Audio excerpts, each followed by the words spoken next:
For my famous leader analysis, I have chosen General George Patton, who served for the United States in World War I as a part of the Tank Corps in France and in World War II as a general in North Africa, Sicily, and Western Europe. He is known for his bold military tactics and his strict discipline as a high-ranking U.S. general. I decided to choose General Patton because of my personal interest in American military history and out of respect to those who have served. Many members of my family have fought for our country, and I have always been deeply interested in brave leaders such as Patton. General Patton was born the eldest son of the Patton family on November 11th, 1885 in San Gabriel, California. He came from a family of fighting men as his grandfather and seven of his great uncles fought under the Confederate flag. His father, George S. Patton, Sr., attended school at Virginia Military Institute, or VMI, and became a lawyer in California. Patton always had a very close relationship with his family and had a close relationship with his aunt. The author of The Commanders by Lord Lloyd Clark tells us how his aunt used to read him stories of famous leaders such as Alexander the Great, Napoleon Bonaparte, Robert E. Lee, and Stonewall Jackson. Patton learned about leadership early on from these heroic stories and from his military family, but he had personal challenges of his own. He had dyslexia all of his life from an early age and had to learn how to overcome challenges that his learning difficulties produced. Despite this, he strove to get accepted into West Point in his early teen years. He had a strong notion of pride in his family name and did everything he could to get into West Point. He spent 1 year of studying and training at VMI and moved on to West Point. By his third year at West Point, he had proven himself as an overzealous leader who often spoke of how he was going to become a general by age 30. This type of ambition and confidence foreshadow his career as a high-ranking general. In the back of a library textbook in April of 1909, he wrote an unfinished list titled Qualities of a Great General, and the following were the six qualities that he denoted. 1, tactically aggressive, loves a fight. 2, strength of character. 3, steadiness of purpose. 4, acceptance of responsibility. 5, energy. And 6, good health and strength. Patton also attended cavalry school and the Army War College in his company grade years or early years in the Army, along with West Point and VMI, firmly cementing his military expertise. Being a military leader, his leadership traits and styles were often unconventional. He's known for being an aggressive leader who took charge of situations in violent military engagements, famously stating, "A good plan violently executed now is better than a perfect plan executed next week." Another quote which illustrates his aggressive and offensive-minded character comes from the aforementioned book from Lloyd Clark. Patton, is describing the race to Berlin between the Allied armies after D-Day on June 6, 1994, and estimated how he thinks his newly created U.S. Third Army will perform. Quote, "I can assure you that the Third United States Army will be the greatest army in American history. We shall be in Berlin ahead of anyone else," end quote. While they did not make it to Berlin first, they were one of the most impressive armies that the United States military ever had. Being a West Point graduate, he had extremely strict discipline standards for those around him, especially his subordinates. He instructed his subordinate officers of his Third Army to, quote, lead in person, visit the front daily, to observe, not to meddle, to see the situation with your own eyes and be seen by your troops. This advice proves his rigorous discipline and inspirational tactics. In times of war, it is vital that average soldiers see their leader on the front lines in order to boost morale. The two leadership traits I would highlight most in Patton are drive and discipline, which he balanced perfectly.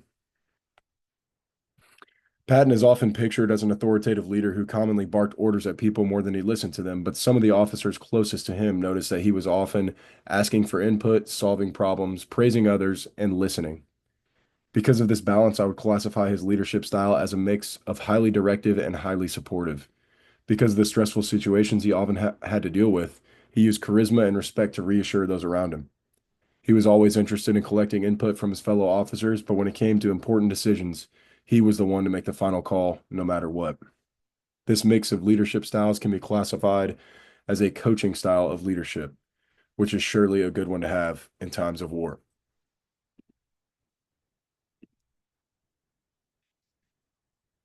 Excuse me. There we go.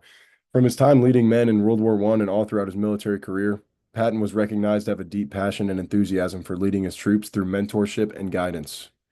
During his combat experience in the Mexican Punitive War and in World War I, he developed diplomatic and politicking skills as a leader of small unit teams in highly stressful situations. Patton also had a knack for seeing holes in his men's training regiment or in their field equipment. As a second lieutenant at Fort Sheridan and Fort Myer, he established temporary tactical schools to improve his unit potential. This proves that he was a forward-thinking leader who never settled. Another fact which proves this can be seen during his time as general on the front of Western Europe and at Germany's doorstep, saying, "Things are shaping up pretty well now, but I wish we had more of the killer instinct in our men." One of the greatest strengths of Patton was that he understood his soldiers, his fighting men. I found this quote to illustrate his propensity to challenge those around him. Quote, "Never tell people how to do things. Tell them what to do, and they will surprise you with their ingenuity." Another way that Patton did his best to resonate with his fighting men was to give them credit. After the tumultuous Allied victory at the Battle of the Bulge in the winter of 1944 and 45 in the Ardennes forests, the limelight was on General Patton. His soldiers and the media crowned him as one of the heroes of the battle. He would have none of this, stating that his contributions to the Third Army's accomplishments were nothing as compared to those of his men. I would denote Patton's greatest strengths as his ambitions, determination, and discipline. These were the foundational building blocks behind his tremendous military success. Patton's weaknesses are commonly associated with his hardcore personality. At an unofficial speech on April 25th, 1944, Patton strayed from the subject matter of his speech and discussed the success of the Allies without mentioning the Soviet Union. The media took advantage of this minor error and made him seem arrogant and vulnerable, causing General Dwight D. Eisenhower to berate him. Patton is also known for losing his temper in multiple situations. On August 3rd, 1943, Patton was visiting an evacuation hospital outside of Nicosia, Sicily, when he struck a soldier who exhibited signs of shell shock. He committed a similar violation just a week later outside of San Stefano, Sicily, by striking and threatening another soldier whom he saw crying. The news criticized Patton's poor behavior after Eisenhower berated him via letter.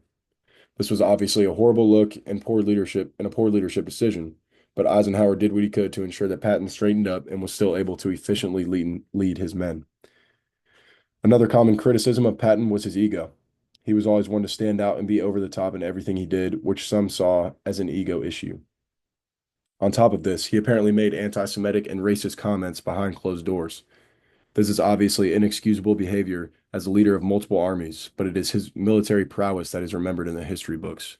When talking about the dismissal of the slapping incidents, the Washington Star said that vindicating a man who may be short on diplomacy but whose qualities as a fighting officer are beyond dispute. I would summarize his weakness by saying that he had a temper, and a lack of empathy for those he wasn't close to. Moving on to conflict management, Patton's ability in this area was impressive. As a general, he was the man to arrange when and where his soldiers would be put into danger. This took quite a bit of mental fortitude and many varying opinions to coordinate such tasks. As previously mentioned, he likely lost his temper in stressful or emotionally charged situations, but he always maintained his stoic war face. He handled difficult decisions by venting to his peers and even writing to his wife about them. Patton was a combat veteran of multiple wars and saw many engagements. Despite this stress, he was able to adapt to chaotic and ever-changing environments on the front lines. I would say that as one of the greatest generals in American history, he displayed a high level of conflict management. Patton was obviously seen as a very blunt and vocal man. His supposed anti-Semitic, and racist comments do not prove him to be a very open-minded person. As someone who was born just 20 years after the Civil War, he was a hardcore leader and one who gave no room for excuses. He was overly confident in everything he did and was the one dictating the conditions of his own environment. His overconfidence can be seen as he was speaking to men who were about to take part in the D-Day invasion, saying things like, "Americans have never and will never lose a war, for the very thought of losing is hateful to an American," and going on to call American soldiers the best men in the world. He was also known to comment on the fact that his men had the guts to do what needed to be done to win. Patton's ethical perspective was carved out from years of military experience and instruction and being raised in a traditional late 19th and early 20th century family. As one of the United States' greatest generals of all time, George Patton proved to be extremely effective. He never showed fear in the face of the German war machine and urged his armies to sacrifice for their country. While he had some hiccups along his leadership journey, he proved himself as an extremely effective military leader who focused on victory and doing what was right for the country and the world. From this project, I learned the importance of leadership by example and maintaining respect within an organization. It was vital for General Patton to be seen by his men near the battlefield so that they knew that he was willing to face danger before sending them into it. I also loved reading about how much respect that was given to Patton for the little things that he did. He dressed astutely and was punctual about everything. He never took no for an answer and was the physical embodiment of American military discipline during World War II. I'm glad to have done this project and to have learned about such an important American leader. Thank you.